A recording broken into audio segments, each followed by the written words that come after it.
Hello students, good morning to all. In earlier class we discussed about sickle cell anemia, that is autosomal recessive Mendelian disorder.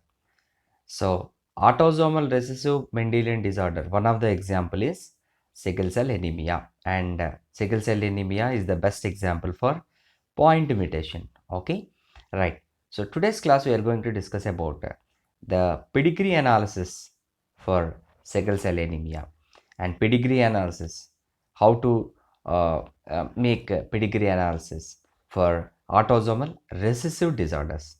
In earlier classes we discussed autosomal dominant Mendelian disorders pedigree analysis. Today's class, autosomal recessive pedigree analysis by the sickle cell anemia. Right. So first point, this is an autosomal linked recessive trait that can be transmitted from the parents to the offspring. Earlier we discussed that. So both parents are heterozygous condition. So in that case only the progenies are going to be, the progenies are affected progenies will be possible. So one parent affected, another parent normal, it is not possible. So both are heterozygous condition, then only it is possible for affected children, affected progenies. Okay. So in this, what is in this sickle cell anemia, what are the alleles? HBA, HBS. So HBA, HBS is presented. That condition is carriers. Those people are carriers. Okay, go through that. HBA and HBA, those people are normal, and HBS, HBS alleles are presented in gene, those are affected people, right? So three different types of genotypes, HBA and HBS carriers, HBA, HBA normal persons, and HBS, HBS affected people, right? So the parents are which genotype? The parents are heterozygous, means what type of the genotype they have? HBA, HBS, one parent, and another parent also HBA, HBS condition only, then only possible of progenies. So whatever the progenies possible, what type of the progenies? Affected progenies are possible. Okay, right. Both should be consistent with HBS, means that is nothing but carriers. Okay, and one more important point you should remember, in autosomal recessive Mendelian disorders only carriers are presented, but carriers are presented in the dominant. It is possible? Not possible. There is no carriers in the dominant, because in dominant heterozygous condition also it is expressive, affected only, but in the recessive, in heterozygous condition, it is not expressive, it is only not affected, it is only carriers. Those people are carriers. After this clear, right? Once again I am repeating, there is an this is an autosome linked recessive trait that is transmitted from parents to the offspring. So heterozygous, so both parents are heterozygous condition, then only the progenies are going to be affected. So what type of the disorder it is? Autosomal recessive Mendelian disorder. Example for autosomal recessive Mendelian disorder. Okay, so what are the three different types of the genotypes? HBA, HBS, HBA, HBA, HBS, HBS. HBA, HBS are carriers, and HBA, HBA are normal, and HBS, HBS are affected people. Okay, right. So what's the reason for this? Yesterday we discussed. So glutamic acid at the sixth position in the beta globulin chain, there is sixth position glutamic acid, amino acid, which is replaced by valine. Okay, and GAG gene codon is changes into GUG, so that only the biconcave shape RBC changes in the shape of a sickle cell shape, right? By that oxygen affinity is decreased. This point you should remember, very most important, related to sickle cell anemia. Now pedigree analysis for sickle cell anemia. So this is autosomal recessive type of disorder. So you can observe the first, second, third. First means whom? Parents. Second means first generation. Third indicates second generation. Okay, right. So both parents, you can observe, both parents are normal or carriers or affected. Both parents are looking like a normal. Okay, in case parents are normal, for example, we should take in case parents are normal, any type of affected people are there in recessive? No. There is no affected people are not there in recessive, right? Okay, so you can observe in the second means what, the progeny is first generation. How many children they have? 1, 2, 3, 4, 5. 5 children they have, right? In that second child and fourth child. What about second and fourth child? They are normal or affected? Affected. Second and fourth child affected means compulsory both parents are what? Normal or affected or carriers. Those are carriers. You understood or not? Clear? Right. So HBA, HBES, that type of the genotype presented in both parents, then only the progenies are affected people. Okay. So second and fourth progeny is affected. You can check now. Right.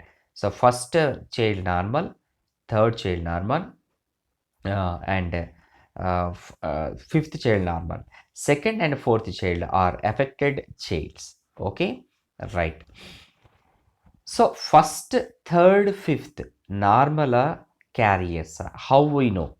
First, third, fifth child carriers are normal. How we know? First, third, fifth carriers are normal. We know by their progenies only, by their children's only, by the next generation only. For example, third child is girl, female, married with a man. Okay. So in third, you observe that in third generation, that is generation third means that is second generation. Three children they have. One, two, three. Three children they have. In that, who are affected? One, child number one is affected. What is the reason progeny one is affected? What is the reason? The reason is what you may guess here. The third is in the second. The third female is married with a normal man, married with man, and the female is normal female or carrier. Definitely carrier, because without carrier it is not possible for affected progeny. And what about male third married with man? That man is normal or carrier? Definitely carrier. Means both are heterozygous condition. Then only it is possible for affected children. You got it or not? That is autosomal recessive. So how we know the by the pedigree analysis what type of the disorder it is?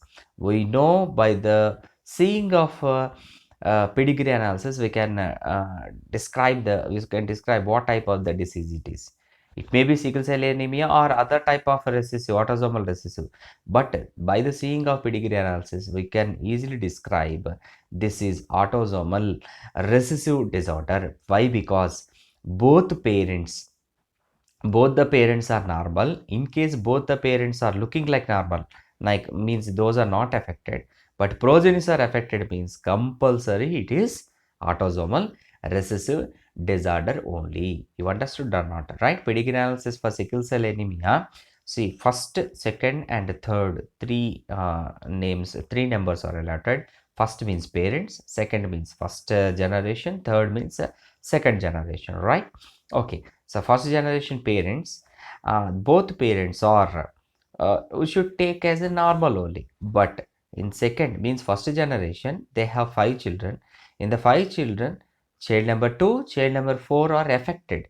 Child 2 and child 4 are affected means what? Affected means compulsory parents, both parents are carriers only. Both parents are carriers. In which genotype? HBA, HBS. You got it or not? Right? Okay. So one, third, fifth.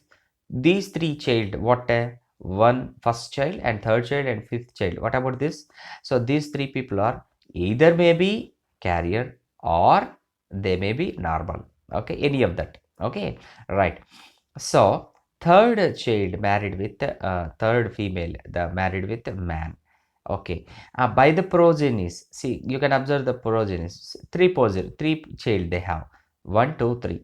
So first child is affected in this, right? In the second generation, first child is affected. When first child is affected means what? Compulsory in their parents, both the parents are affected. Those both the parents are heterozygous condition only, means carriers only. uh, both the parents are carriers, then only it is possible for affected child. You got it or not, right? So by the seeing we can describe so what type of the disorder. By the seeing of pedigree analysis we can describe what type of disorder it is. Sickle cell, uh, not only sickle cell anemia, either any type of autosomal recessive disorder it is. You got it or not, right? So practice the pedigree analysis for dominant and recessive. For dominant, what is the logic? For autosomal dominant, every generation compulsory, if parents are affected, compulsory every generation, any one of the, some of the progenies are affected progenies. There is no normal progenies in autosomal dominant.